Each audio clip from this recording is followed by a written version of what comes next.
oh, once a coach gets too popular, they get too good and they've been around too long, you got to let them go. I'm like, why?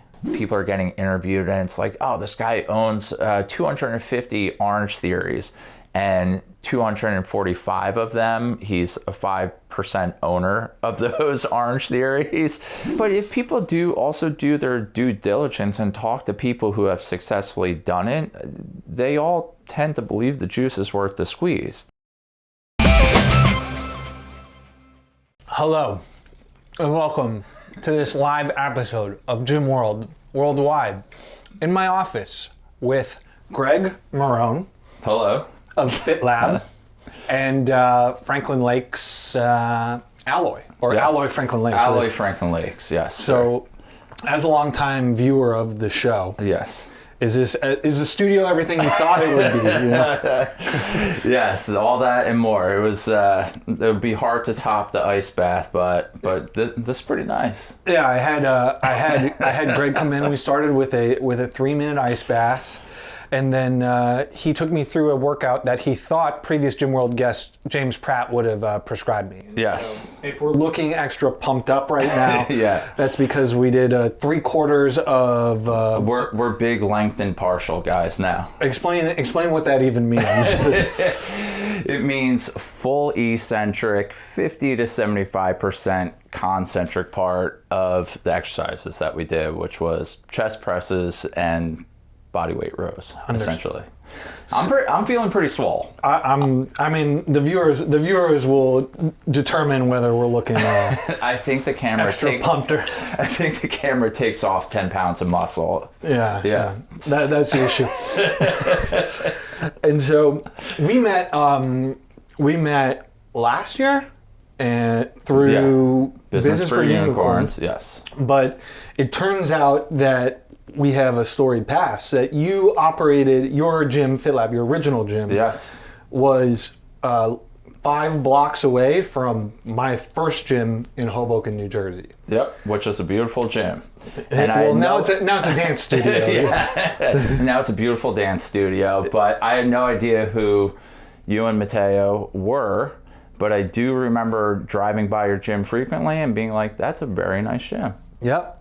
Until our neighbors sued us and forced us to move out of there. As Hoboken folks are wont to do. Yep. And so, that's all that, like, Hoboken, for those of you that aren't familiar, is a town with like 50,000 people. It's a mile by a mile long. Yep. And we were operating successfully, and Greg was operating successfully, and like we didn't really even know each other exists. Like I could recognize his door, he didn't recognize my, like he could recognize my door, but aside from that, we were both doing our own thing and doing well. And I think a lot of people are so like concerned about what the competition is doing, and like there's just so much there's so much meat on the bone. Especially in that town that's so densely populated, tends to skew 25 to 45,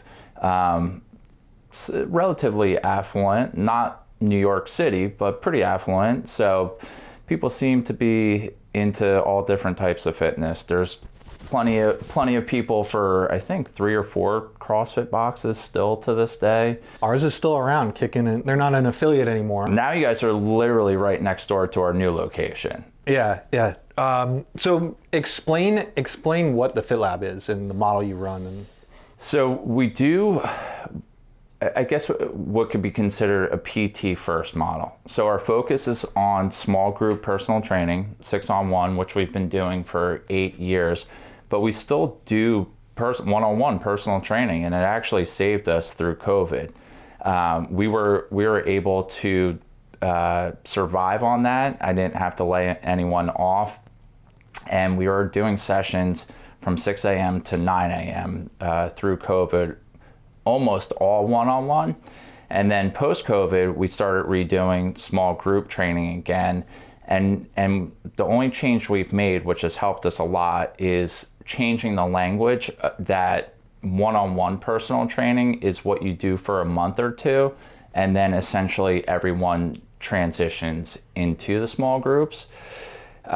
Which allows us to, it serves as our onboarding almost. And 1 month of PT is the equivalent to 2 1/3 months of small group training. So it's been a nice little feeder system into our small groups, and it really allows us to make our small groups feel as close to personal training as possible. Wait, so let's unpack this. So someone signs up for your gym, they have to start off PT. They do not have to. So it's communicated during the consult call that they're going to come in, they're going to do a free strategy session. We do an assessment that checks shoulder range of motion, hip range of motion, and then do hinging, squatting, pressing, and pulling. And if people have a good foundation for those movement patterns, then we're happy to put them directly into small groups. If they have no experience in strength training or are coming in off a long layoff, then we strongly encourage it.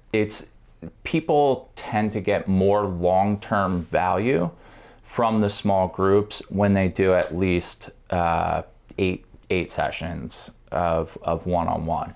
Historically they end up sticking around for over a year if they do that. Whereas if it's purely a financial proposition for them and they want to do the small groups because that's all they can afford, we're going to welcome them with open arms. And at the same time, I feel like they don't get the same sense of value and don't stick around nearly as long as if they do a little PT first, or if they're coming in having worked with a trainer or working their own strength training program before joining with us. All right, so what percentage actually comes in and does one-on-one first? I would say 80 to 90%. Okay. We tend to get a lot of people who, for one reason or another, have been turned off by group fitness, whether that was getting hurt or just feeling like they weren't progressing the weights that they were using. They're allowed to do whatever it was without being corrected ever, and they just wanted higher touch service. So that's the space we tend to occupy. So I would say the majority of people do 8 one-on-one sessions prior to rolling into the small groups. And this is a model that we kind of fell into, but it's been spoken about by guys like Stu Brower, and I know that he's encouraged some CrossFit affiliates to do it too. So it's just what's worked very well for us, but we really had to get the language dialed in from the sales call through our email follow-ups. You're only doing this for a short amount of time. We know that it's more money on the front end, which you may or may not have been expecting, but it's going to serve you well, and you're going to end up being more consistent and stick with this a lot longer. So we love talking money on this show. Like, what's it? I like money. I have some. Good. I'd like more. Good. You're in the right place. So how do you package and price your small group, and then how do you do the onboarding in the beginning?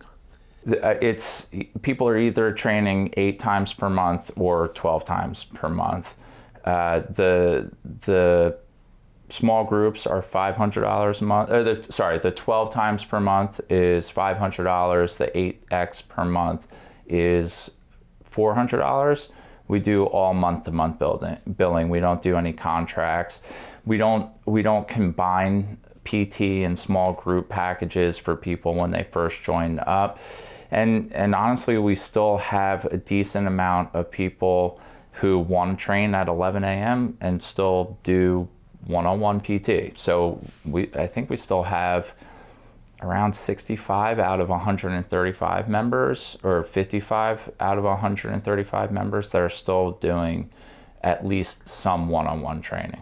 So PT, what does PT cost? Do you do it by the session, or are you doing packages? Packages. Usually, most people train 2 times per week. So our training packages are in increments of 8, 16, 24, 32, so that people can budget for 1 month, 2 months, 3 months. We lower the per session cost a little bit. And I think that our personal training is priced very fair for our area. And that's because we don't really do low barrier offers, and we're not going to run low barrier offers to have them do PT and then small groups, where I know that there are a lot of other gyms that specialize in small group training but still offer one-on-one. They just anchor it at $250 a session to discourage people from doing it. So really we want it to be priced very fair so it doesn't turn people off.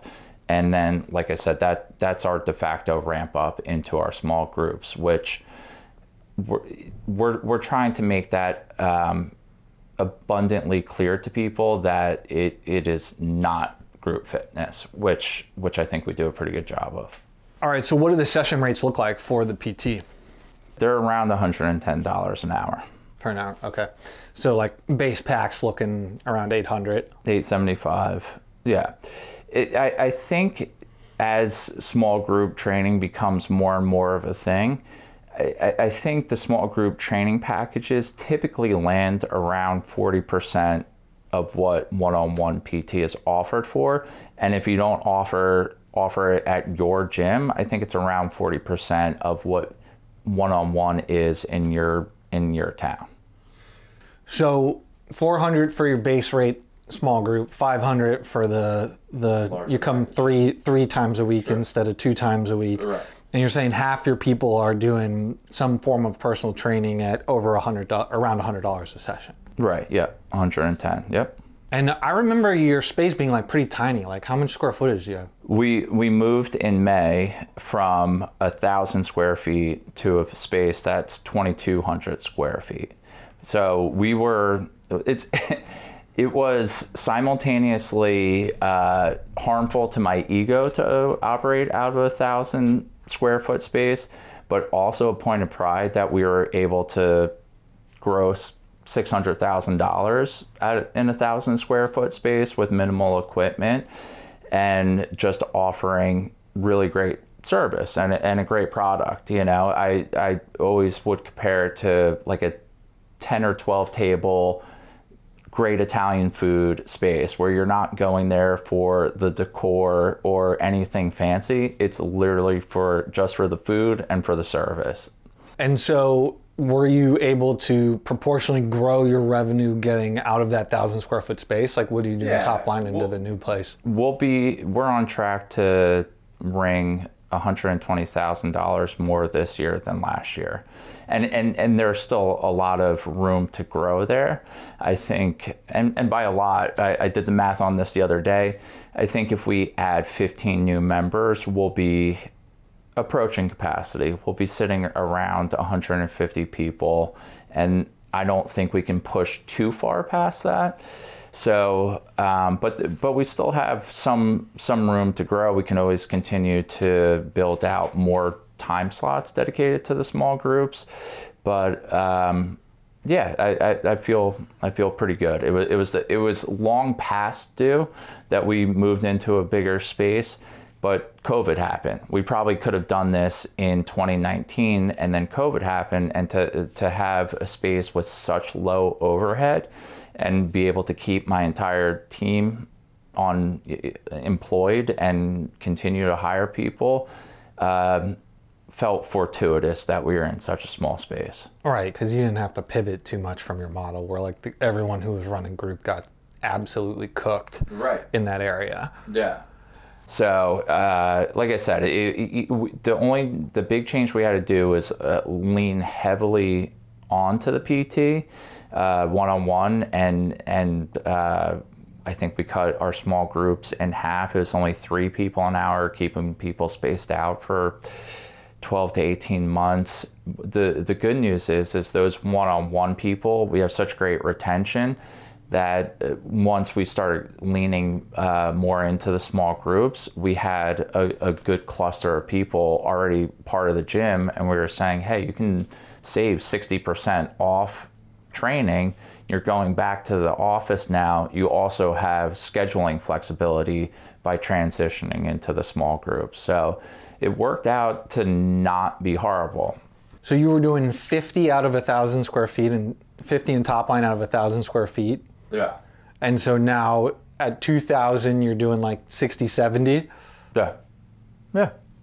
That's awesome. I mean, we were in I want to say our space was like 2,800, and we were at pretty close to capacity doing group class, and I think we were doing like our good months were like 40, 45. Right. So like, you know, in a third the space, you were doing the same amount of revenue, and probably had less headaches than we did operationally, and your staff probably made more than mine did.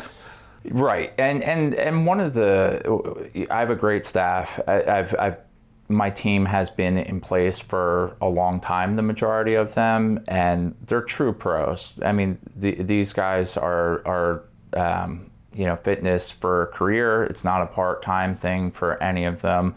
Very well educated, and honestly, I don't have to do a ton of micromanaging. So they do get paid well, but it's also enabled me to do other things, which is now the alloy project, so which I wouldn't have been able to do if I was still wearing all of the hats at FitLab.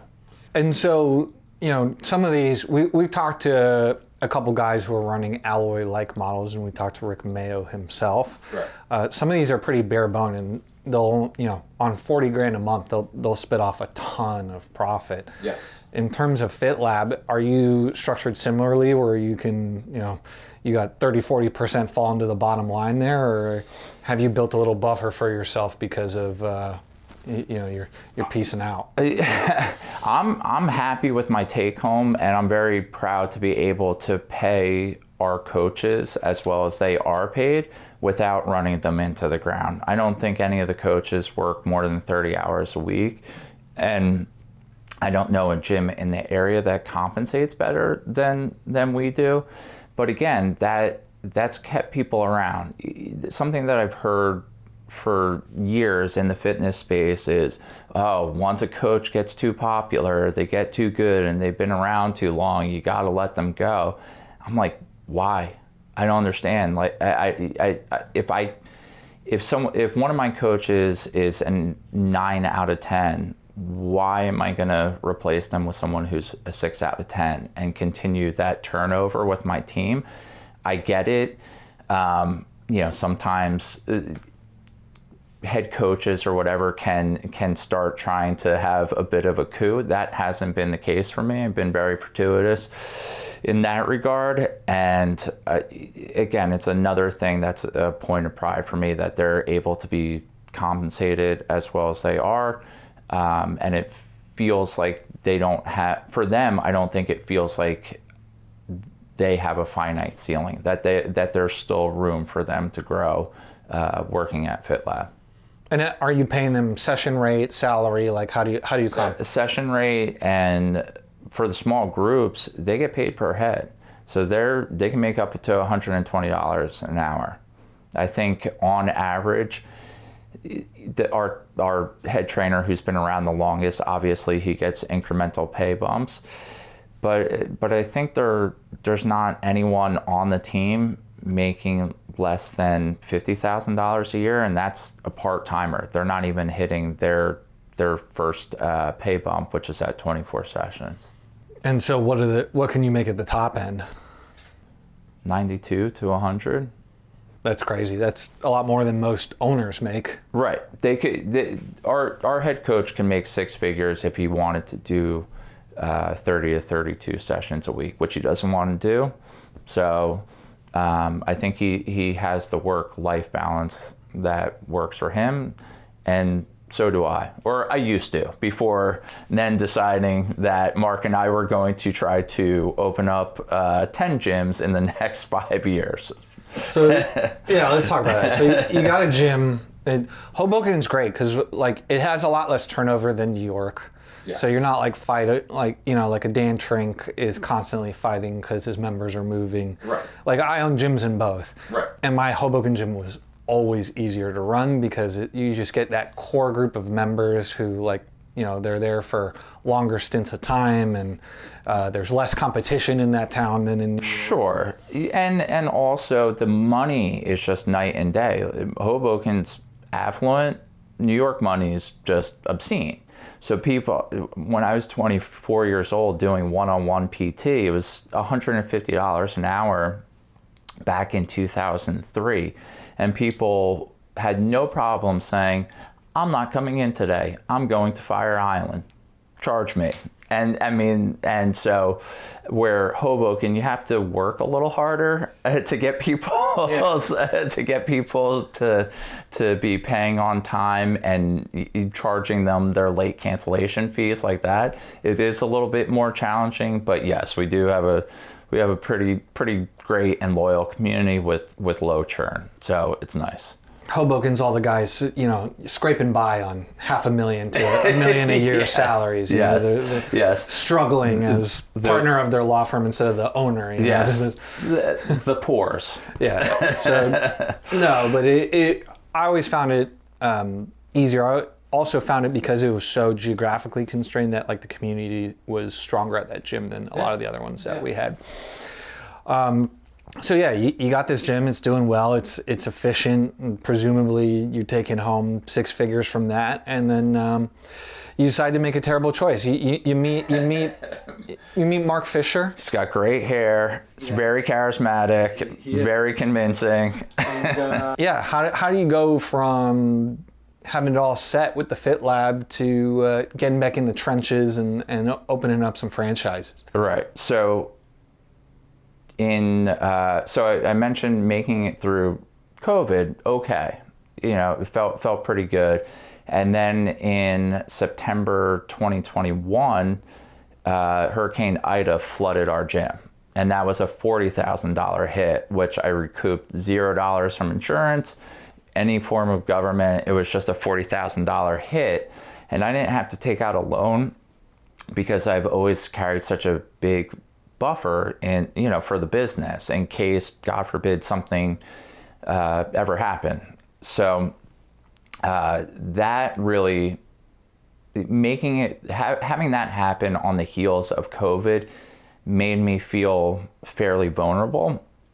And earlier that year, Mark had mentioned something casually about reading up on Alloy and that they were franchising. Obviously, he had known Rick and spoke on the same circuits as him for years, but he just casually had mentioned that he was thinking about investing in it and leveraging his skills instead of investing in more real estate. So after Fit Lab got flooded, at our next retreat that was in Manhattan, I just brought it up with him and asked him if he minded if I did legwork and some research into it, and then presented him with all the information that I got about Alloy with no pressure to move forward as partners or anything like that. And so we took our time doing our due diligence and before deciding to move forward. Now, for me, I just look at it, I've been in the fitness industry since 2001, and it's a young industry. There's no easy blueprint to retirement, and that flood and $40,000 hit made me feel pretty financially vulnerable. I was married, starting a family, and I was just like, man, I need more revenue from multiple places. So that's what made me feel like, let's look into this thing. And I knew that it would be a big financial investment on the front end. It would be a ton of work on the front end, but that 5-6 years down the road, I would feel more secure for my family. And I'll be 50 years old in 5 years. It felt like a more clearly defined path towards some sort of retirement in the future than just owning one gym. And if I opened another Fit Lab or 2 Fit Labs, I also didn't think that I would ever see my family again, because I just didn't know how to scale. I didn't know how to fully step out of that business. So running someone else's play seemed appealing. And of course, the opportunity to work with Mark, I knew that I would learn a ton. So that was the impetus for the Alloy play. So for context, Rick Mayo is the founder of Alloy, considered by many to be one of the godfathers of this small group training, the small group personal training model. And so when did he start franchising? I think it's I believe in 2019. So they had it's done like right before COVID, right? Right. They had been doing licensing for, I believe, a decade or a little longer. And then the runway to becoming a franchise, I think it's a year to 2 years. I think it's a $1 million investment in order to become a franchise. And it's just a mountain of paperwork. I don't think it's the most easy path to becoming a franchise. I think becoming a franchisor, you mean? To become a franchisor, Yeah, we talked about that when we had him on the show. It was just how much money and time and how awful it is to go through that process. It's not the least bit fun, right? And you could talk to Rick about this, but my understanding is like, even now he loves his baby and it's growing and it's doing great. But I think Rick's day to day is probably not, you know, on the surface, it doesn't look like he's doing a lot of fitness stuff. It's a lot of legalese and meeting with accountants and doing things like that to give people the opportunity to get into the fitness space and be franchisees. And then Mark, who you referenced, Mark Fisher, friend of the show, comes very frequently. Occasional guest. Occasional co-host, occasional guest. You know, it depends what his schedule is looking like for the next 90 days. So what was the pitch? You went to Mark and were like, hey, I know you're kind of interested in diversifying. I'm interested in diversifying as well. Like, let me go figure out what's going on with Alloy and maybe we can go into this together. Like, well, what's the angle? Yeah, and I think what I could pitch to him that would be appealing is that I would do more of the operational stuff because he just doesn't have the time, right? So I have to run interference on some of the day-to-day stuff to create that buffer for him to focus on the real high-level things. And he excels at things that I don't. And so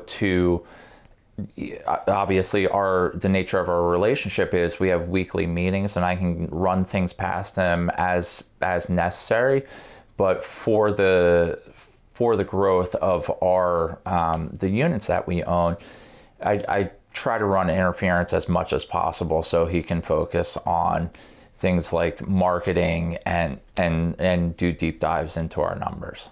So you guys both put in equity in the beginning, so putting cash in the beginning. Yeah, right now we're 50-50 financial partners.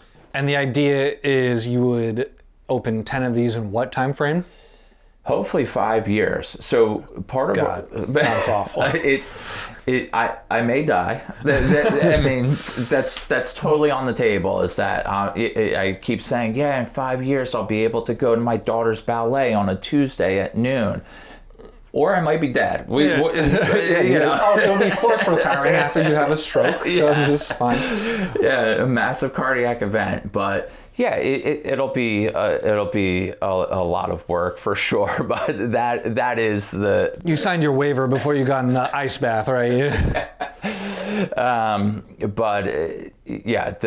We did a lot of due diligence. We had an awesome franchise broker who's literally written a book on franchising. His name's Rick Bizio, great guy. So we had the opportunity to speak to him at length. I have a couple of childhood friends that own 48 Mike subs. So we're Jersey Mike. Mr. Jersey. Yeah, come on. Mike subs. Yes, Jersey Mike. Tell it to the Swedish people who listen. You know? My apologies. So there was just a lot of smart people, and Mark's who he is, and he has a big network. So we just reached out to a lot of people and spoke to them, and everyone was very honest. The beginning is tough, and then I'm living through that right now. But supposedly between units 3 and 5, things get substantially easier. And you can actually get your workload down to around 20 hours per week. And then as you really scale, then you really create a nice buffer between you and the units because you have hopefully a great team of people who you can rely on, regional managers, and nobody's calling me if the toilet gets clogged. 3 to 5 was a miserable experience for me. That was the worst for me, but I was running different models, so it probably would have been different if I was doing it a little more strategic. All right. So when we had Rick on, he wasn't allowed to talk about any like numbers because that's, that I guess legalese issues. So, well, you guys have one that is open already, right? Yes. And are you leased on the second yet? No, we are going to start communicating about that internally in January, and then figure out what our move is. I think that the real estate piece will probably look at 2 at the same time, but we'll see. I mean, we wasted, I think it was 4 months negotiating the terms of a lease that ended up falling through before we landed where we're currently at. So we would like to open 2 next year, but we don't know. It's North Jersey is a very tough market, and I think I was more open-minded to, I'll drive 45 minutes to unit 2, and then you realize how often you have to physically be there early innings. So I do think we would want to keep units 2 and 3 within a 20-minute drive for me. Yeah, that was a huge mistake we made. One of our locations was in Livingston, which was like driving from Hoboken was 35 minutes away. Right. And if something goes south, which of course that's the location where like for us it went like tits up. Right. Yeah. You're just there every single day, and it's just destroying your life. And, Sure. And just sucking energy away from your other ones. Right. There's pluses and minuses to having a really lean team, right? So you have to manage fewer people, but when you lose one or everyone gets a stomach virus one week, the operations partner has to jump in. It's just the way that it is. And that will continue to be the case until you get to the point where we can afford a regional manager and have the absolute right people in the fitness director roles. And so I know a lot of people have reached out to me who are similar situation you were before going into this. So they owned a gym that's doing well, and then they had maybe like a coach who's ready to do another one, and they're exploring the franchise route. Right. Like, what's the benefit of going the franchise route versus just opening up another fit lab or trying a concept of your own? Like, why did you do this? Because it is expensive, right? You got to pay like $40,000-$50,000 franchise fees, something like that, and a bunch of other fees, and you lose a lot of your freedom. Like, what was the hope in doing that? For Mark and I, it was twofold. One, you can't open a Mark Fisher Fitness just anywhere I always tell people, just go to their website and you'll be able to figure out why they couldn't open locations all over the country. And my gym, all of the coaches either have an exercise science degree and CSCSs. One guy went to Stanford. There's a physical therapist.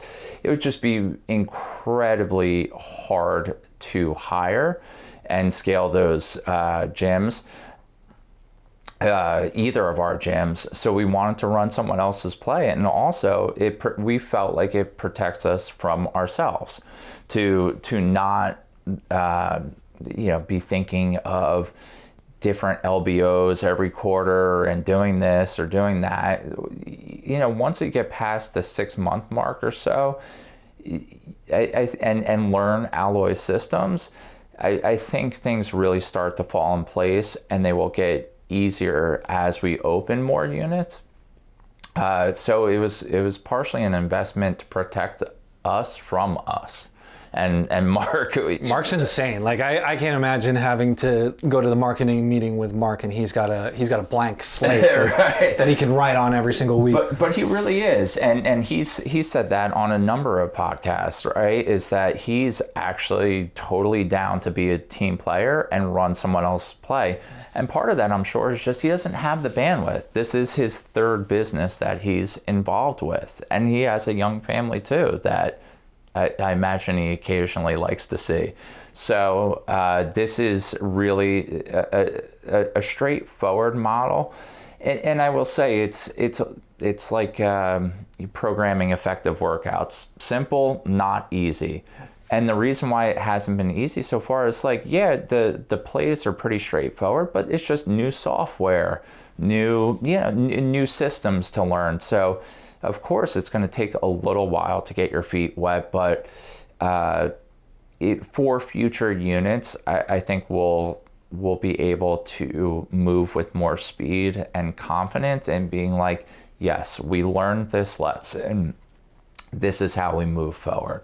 So I think we both are pretty confident that this is the way to scale with more speed than we ever could on our own. Now, I know that you've had guests that are moving very quickly with their scaling. God bless them, and it is cheaper. And if they have a great network and are able to put the right people in the right seats, then I think you can do it.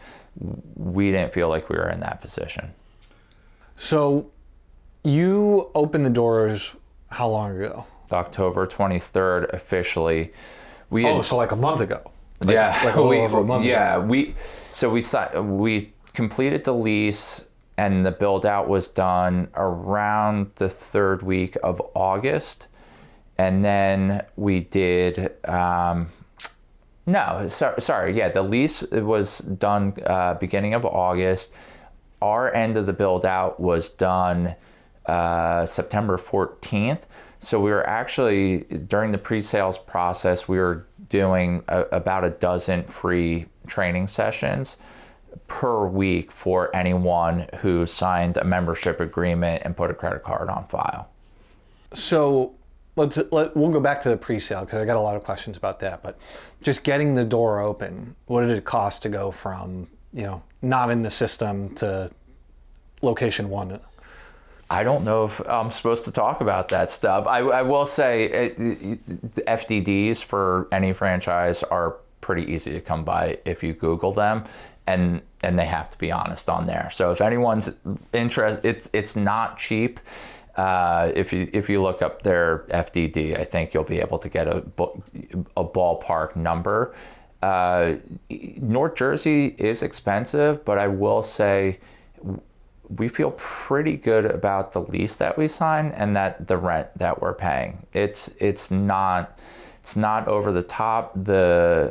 I think a trick that we learned from our franchise consultant was to look for spaces in strip malls that are owned by large property developers because they have money. They're much more willing to white box the space before our contractors go in. So we at least have the peace of mind that once our contractors got in there, the electrical was going to be all squared away, plumbing was going to be in order, all of those things that could be behind the walls that you spend a ton of money on and doesn't make the place any nicer or cooler or anything. So I think the lease that we got and the rent that we're paying is very fair. What does FDD stand for? Financial something disclosure. Documents disclosure. I would be Googling it right now. Yes. But I'm assuming it's like the sheet that says this is the franchise fee, this is their take, this is like what you should expect to pay in a build out. What units, I forget if it has to be updated every year or every other year, but it takes the average earnings of the units that are open. They have to be it's pretty robust. I think that they're usually 50 something pages. And I do remember that item 17 is the thing that people tell you to really focus on. All right. Pro tip for all you people out there. Focus on item 17. Yes. Okay, cool. And then when you said vanilla box or white box, that's basically like the landlord delivers the space as literally like it's finished to the drywall. Right. They'll remove walls and do any type of demo that you need for a perfect rectangle or a perfect square. The electrical, cut down on fire hazards, make sure the plumbing's working. But even that, you're still paying a lot of money once your contractors are in there. But like I said, you have the peace of mind. Our contractor's estimate was pretty darn accurate. We didn't get it. That's pretty rare. Yeah, we didn't get a lot of surprises. In fact, they were one of the vendors that we will use moving forward in New Jersey. They were honest, they were responsive, and they were pretty darn close to their estimate. So we feel pretty good about using them. And so there's obviously the initial outlay of cash. Now, the big race here is getting to cash flow positive on a lot of these things. You know, after you're paying off. Did you take money out? Did you get a loan for the initial build or anything like that? Yeah. We put some of our own cash in for the franchise fee and a couple other things. I think we ended up coming out of pocket around 6 figures each, and then took out a loan for the rest. And there are a lot of people that say that it would be hard for fitness people in fitness to get loans from banks next year, especially.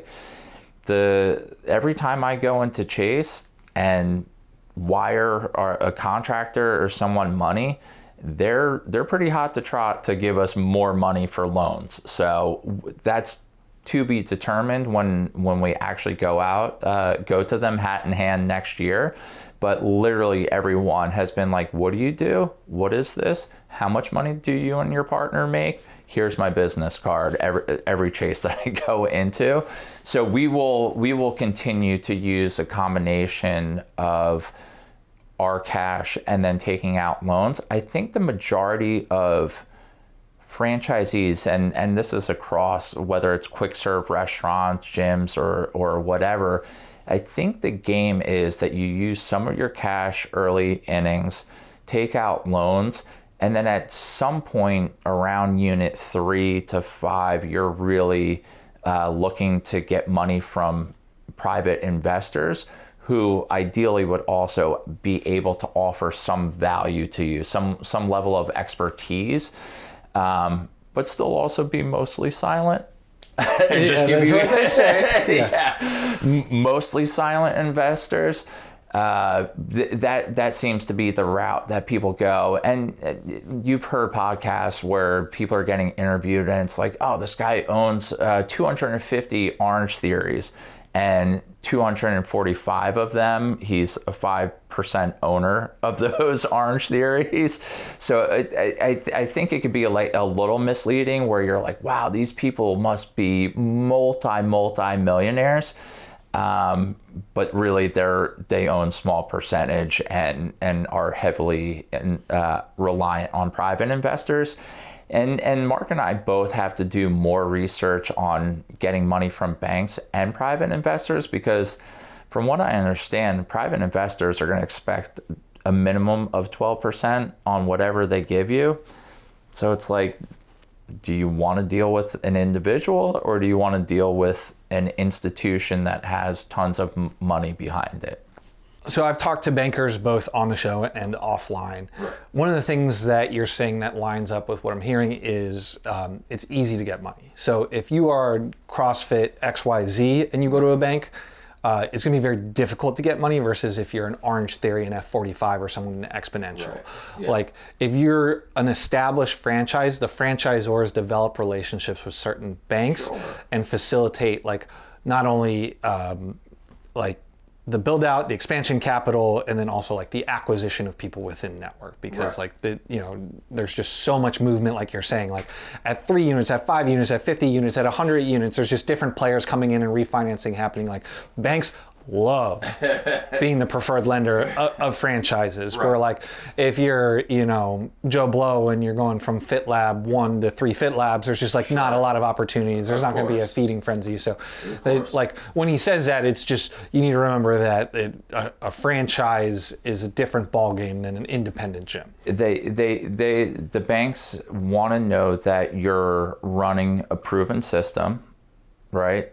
That you're not going to value spending an insane amount of money on equipment or murals on the wall or anything like that you are going to have constraints in place, they also are going to deeply care about your personal finances, right? So you don't have to be incredibly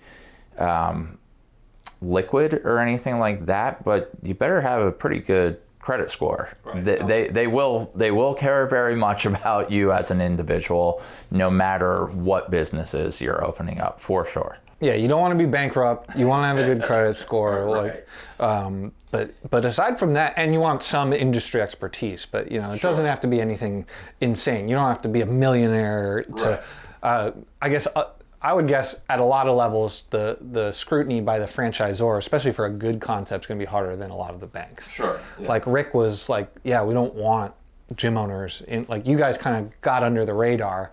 Like Rick was saying that he would prefer like institutional private equity people as like his franchisees rather than sure Greg and Mark. Yeah, I think it's important to have franchisees that have a certain amount of cash so they don't get freaked out right away, right? Because the nature of even doing a construction project on your house, it's probably going to cost 20% more than the estimate and take 20% longer than they tell you it's going to take. That's life. So people who have more money are just going to be less freaked out when those bumps inevitably happen, for sure.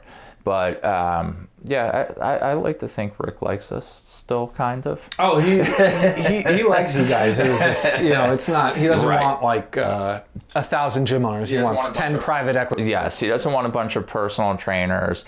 And also, if you're in his position, you have to be very mindful of people entering the system and wanting to do things differently because they know better, and then pushing back on these little things that actually don't move the needle much, but they care very deeply about it. So it's just not something that his team is going to want to field a bunch of phone calls about. Right. And you talked about private, like getting private lenders and private equity. Right. Let's talk about that a little bit, because I think it'll benefit people to understand how this game is played. So gyms are sold, profitable gyms. So if your gym's not profitable, it's worth nothing, essentially. Yes. It's worth the equipment in there, maybe. Right. If it is profitable, it trades at a multiple of the earnings, right? So if you're selling FitLab and you make $200,000 a year as the owner of FitLab, you can expect to sell that between 2 and 4 times earnings. So that gym's going to be worth $400,000 to $800,000. Allegedly, yes. Allegedly, yes. Yes. I mean, that's what people like to say. Yeah. It very rarely actually happens. Like on the 2 to 4, I think so. If it's true earnings. Right. I've always heard 3x is what the target is. Yeah. I think to get 4, you have to have a strategic buyer. Yeah. So someone wants your location as to like add on to the chain, or dumb money. Yeah. Or you give like 100% owner financing. Right. But 4 is a great multiple. Right. Now, so that's your run of the mill gym. Right. And then when you get to, let's say, an alloy model, like at maturity, what does an alloy spit out? Like somewhere between, you tell me, I don't know. Like when you're modeling this thing out, what do you? What we're hoping that we can sell it for? No. What is one unit? What's the net owner benefit of one unit? What I will say is that we don't expect to take money out of the business, any of the units, until we pay off our debt, which will probably be somewhere between 3 and 5 years per unit. Well, let's talk EBITDA. So the earnings before like your debt payments, all that. Like what is it on a unit? You can give me a range. I don't I don't know if I feel like they don't talk about this in public too much. All right, so let's for the sake of the example, let's assume it's like $100,000. Right. Okay. Let's say it's $100,000. So if you have 5 units at $100,000 a piece, it's turning out $500,000 in EBITDA. Right. And so again, that's going to be something that sells like at 4 times EBITDA. maybe. Right. Assuming like those earnings are stable. Right. But like if you get to 10, 15 units and it's doing a couple million in EBITDA, Right. like it then becomes interesting to A lot of people. exactly. Right. I think even at 3 to 5 units, just the fact that you can sell all of them to one person makes it a lot more appealing to people who have big cash. Right. So you're selling like the story for you, dear listeners, is when you get past a certain scale, you can expect to exit for a high, like an 8 to 12 multiple if you get in some of those like far end ranges. Sure. Yeah, I think listen, some people stay in their franchises forever. I think a lot of people view it as a private equity firm taking something private, doing what they can with it, and then selling it, in under a decade. I think that's a reasonable way to look at it. And the reality is, I know for Mark and I, we have no plans on ever stopping working, but we also don't know what our long-term, 5 years from now, what we're going to be interested in doing. But yes, the exit strategy, like the final payout when we do decide to sell these things, will be a much bigger payout than anything we could ever generate with privately owned spaces. Well, I think that it's important for the listener to understand the idea of multiple expansion, just so they understand why go through the headache of building 10 of somebody else's business. Sure. Right. And so, like, again, you sell one location, $200,000 to $400,000 if Right. it's $100,000 in earnings. But if you have 10 locations, it's not going to sell for 2 to 4 million. It's going to sell for 8 to 16, 8 to 20 million, because the multiple expansion, like it's such a dramatic difference on the exit. If you can make it to a number of like you can grow the EBITDA to the point where like institutional money is interested in. Right, of course. And also it's a proven system. I think a concern would be with privately owned gyms is that how much of the gym's success is dependent on the owner, his or her personality, them being there. Like how much of the success are they still needed, right? Where there's a franchise with proven systems, they're still going to have access to those systems. Everything should move forward the way that they were, like the amount of money that they're producing.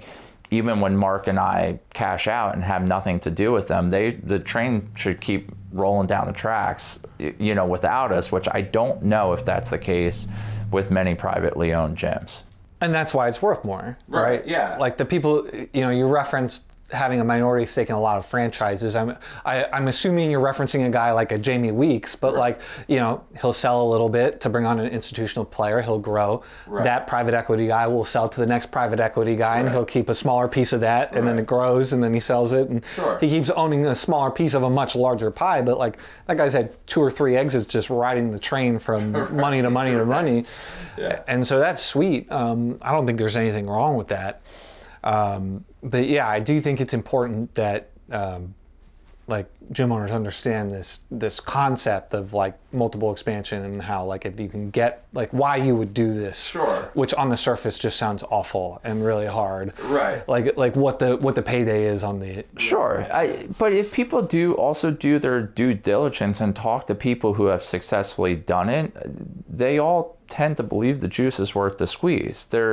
They'll be very transparent about the amount of work and just how hard it really is. I mean, this year I doubled the size of Fit Lab and opened 1 unit of Alloy. It's been one of the hardest years of my life. I mean, stress-wise, it's been harder on me than 2020 when the gym was actually shut down, because there's just so much happening at once now.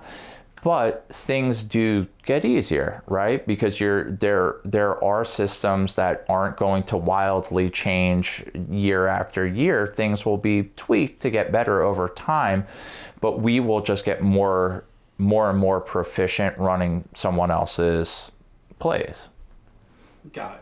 One thing that I did want to, that you and I texted about a month ago, when we're talking about private lending versus banks, and I think we both need to Google this, but with SBA loans, in our research for getting money for even Unit 1, the SBA loans that were offered to us seemed like they would encumber us time-wise. That every time you needed something done, they had to write you a check, and that takes time. And also, none of them were willing to cut checks for the build out. So I'm sure that's different if you own the actual piece of real estate. But we spoke to 2 different SBA lenders, and both of them said the same thing, that they were unwilling to give us money for a build out, which for future units, that does become a little bit tricky.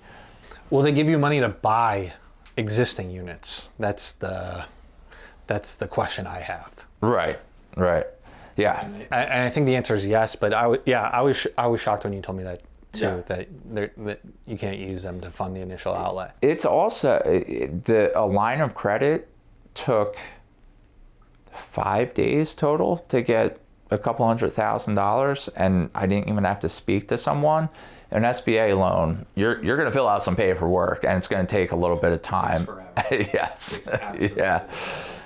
And as you get bigger, if you're not going through the SBA, there are opportunities to not PG everything, which would be nice to just not risk 100% of your net worth every time you open up a new gym. Yeah, it is the paperwork does get a little bit scary when you're throughout this process. I will admit to that. Yeah, no, it's a lot of risk. So it's crazy. You guys are swinging for the fences. So yeah, we talked a lot about opening, the exit strategy. Now let's go back to the initial unit. We said the goal is to get to cash flow positive. Talk me through what the opening process was like and how that has been, because obviously it's been stressful if you're saying you're going to have a stroke and it is the hardest work of your life. Let's talk about getting 100 people, because Alloy is not a national, it's not Planet Fitness, it's not a nationally known brand. Like, you open up, there's not going to be 500 people to say, oh, thank God there's an Alloy here, which was like the case for me when I opened my CrossFit in Hoboken. They're like, oh, I was going to a CrossFit and now there's one 2 blocks closer to my house. I'm just going to go to this one. Right. Yeah. So we had to do a lot of things that as Alloys has sold 200 units, right? So there will be brand awareness over the next few years as these units actually open up. But we're the first in New Jersey. I think more and more people, when they hear the term small group personal training, have an idea of what that means, that it's a little bit more high touch of a service than group fitness. But as far as the brand, people just don't know about it yet. So we've done things like flyering grocery store parking lots, and we're spending a lot of money on direct mailers, and certainly really leaned into digital marketing for the first couple months. And it was a lot, for sure. And now that we're through pre-sales, you're still doing a lot of the same things, but you're just not throwing as much money as the problem at getting people through the door. So we need to be around 75 people to hit our break even, which isn't a huge number, but it feels like a race. Now, part of that might just be me, right? Having this unrealistic expectation of, I know what this can do. I know what this will be. I've been doing this model for 8 years on my own. My business partner's this super smart guy with this very successful gym. And I think that's part of what's made it feel hard for me, is that I just want it to get to 100 people and be cash flow positive. But the reality is, things have been, we've been working really hard since August. It's not that long of a runway so far. And we feel that we'll be in a really good place by the time we get to February. So a lot of we've done some organic marketing, and now that again, a lot of time is taken up just learning systems and teaching younger coaches how to manage people, how this model works. But as time goes on, I personally can lean into the organic marketing that I feel will be a lot more effective than direct mailers and things of that, which is just going into a PGA superstore and talking to the manager, going into an orthopedist offices and having one-on-one conversations with folks like that. I think we're going to reap the benefits of that over the next few months as we can take our foot off the gas a little bit. So how long do you think it's going to take you to get to that 75 mark?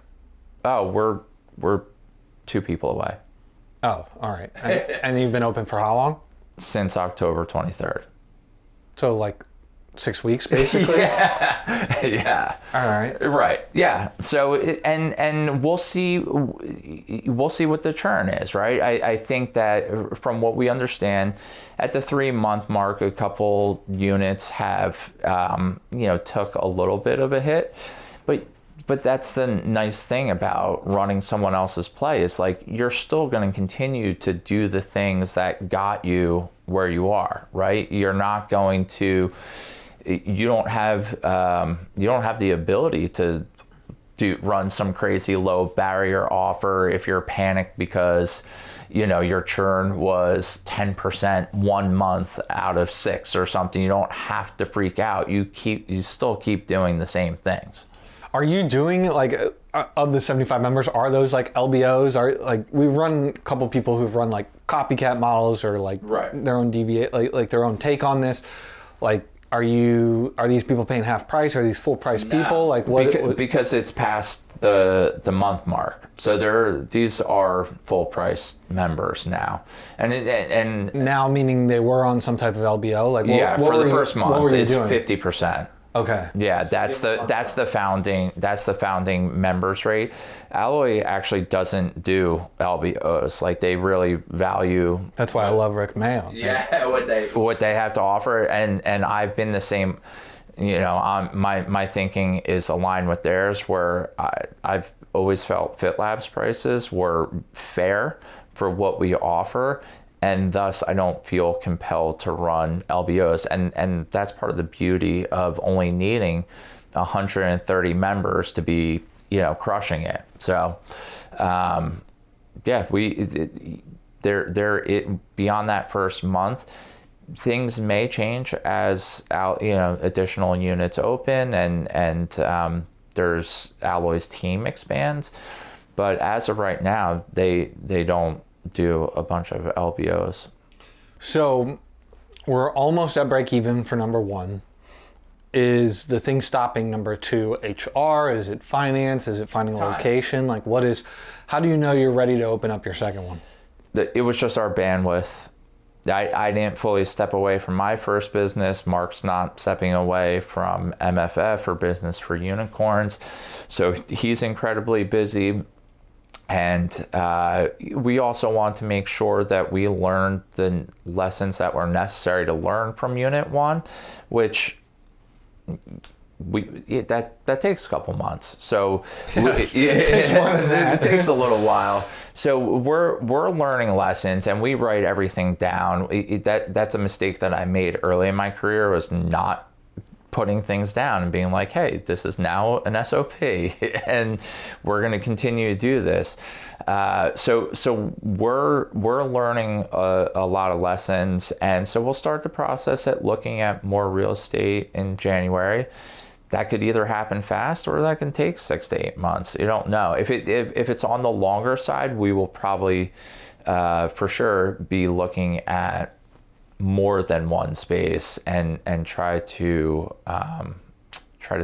scale quickly next year, which again, it's a lot of work, but the economies of scale means we also pay down our debt. We'll pay down our debt faster, and we'll develop a team to where we can start getting our life back a little bit.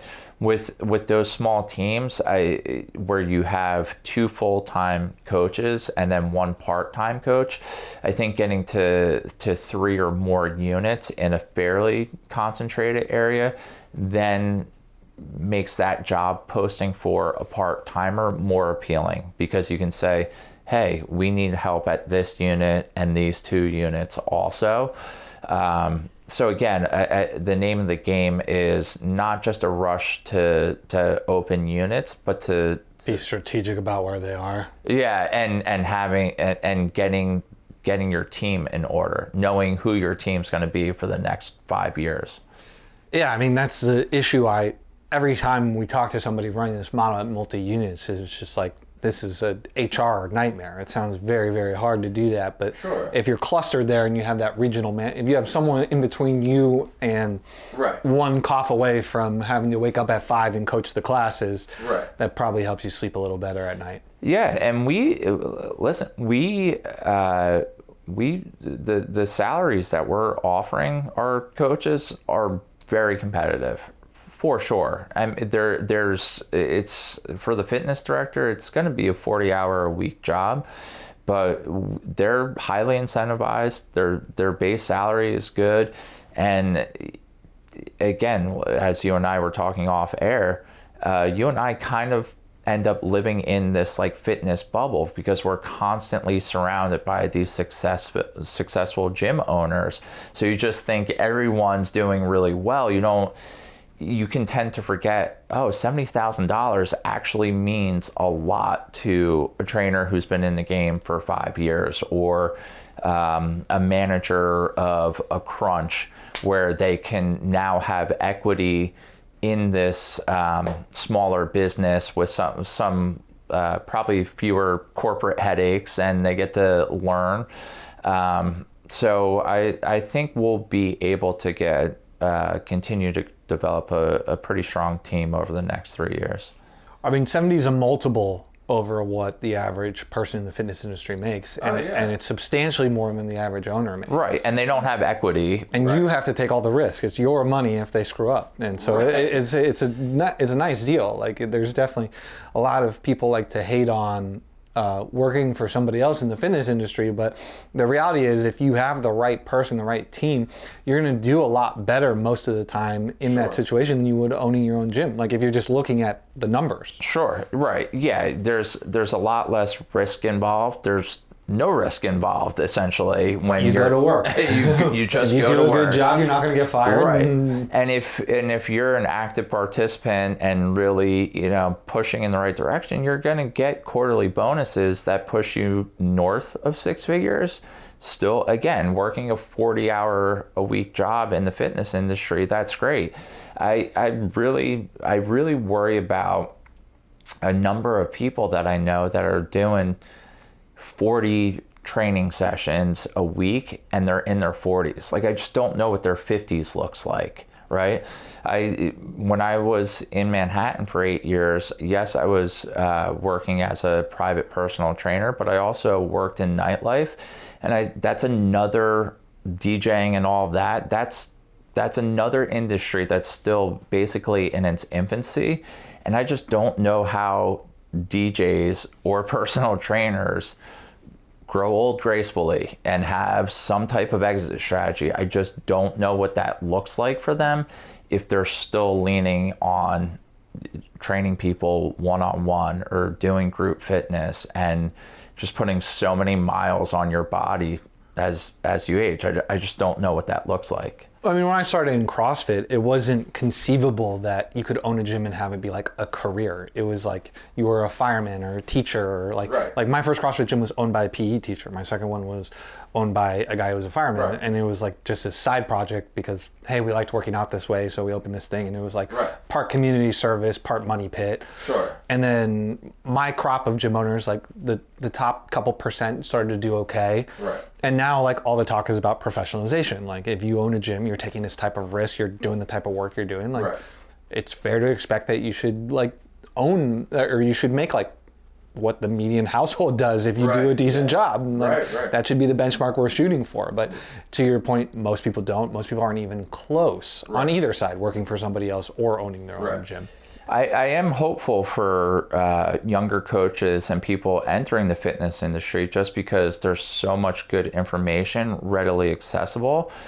And there's mentorship groups. Like mentorship, regardless of industry, is just so important, right? To your personal development and advancing yourself. So I do think that there's more opportunities than ever for people to own a home and, you know, start putting enough money away where they can retire, maybe buy some real estate as an investment and rent it out.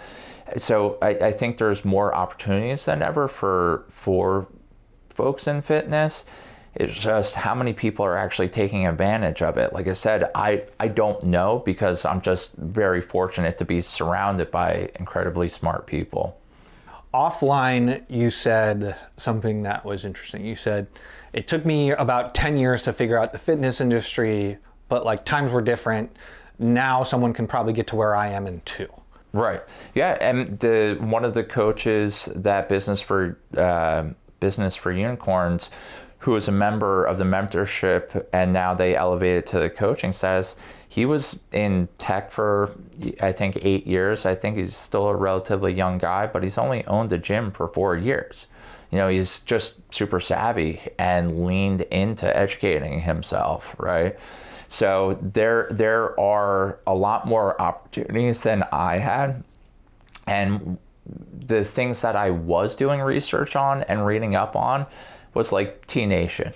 You know, so it's like, if I could get someone super swole delts and really get their squat up, everything is just going to fall into place. That's just how you're going to make money. If I could just program just a little bit better, that's the thing I'm missing. Yes, yeah. So there was a lot of that I was looking into. There weren't a ton of people in the space talking about this is how you actually make money. And now, if you know where to look, there's just, you know, there's Two Brains, there's Business for Unicorns, there's even just listening to podcasts like Hormozy. I think it's, or Gym World Worldwide, or Gym World. I think that it's beneficial for young people to at least listen to podcasts or read articles that are very transparent about how hard it is and how hard you're going to have to work, and that it's an industry that honestly we haven't earned the public's respect totally yet. Like, the barrier to entry is still pretty low. And you can outwork that to earn a lot of people's trust and own a gym and run it very successfully and have a comfortable life. But I think it is beneficial not to just learn about how to run the business, but what types of sacrifices you can anticipate early in your career if you want to achieve a somewhat comfortable life. So if you're a gym owner, you're someone who's on the sidelines wanting to start from scratch, like what advice are you giving that person to get to, you know, to shorten the amount of struggle and just needless suffering that all of us go through on our fitness journey? So if we're assuming a person is still young and unmarried, doesn't have children yet, then live lean and reinvest as much money as possible in your continuing education, and spend most of that on running a business and personal development, maybe a little less on the technician stuff. Although I still think that's incredibly important too, to invest in becoming a great trainer first and foremost, and then also learning how to sell. I mean, there's so many free books and free resources now that if you really are dedicated to learning, you can figure stuff out fairly quickly.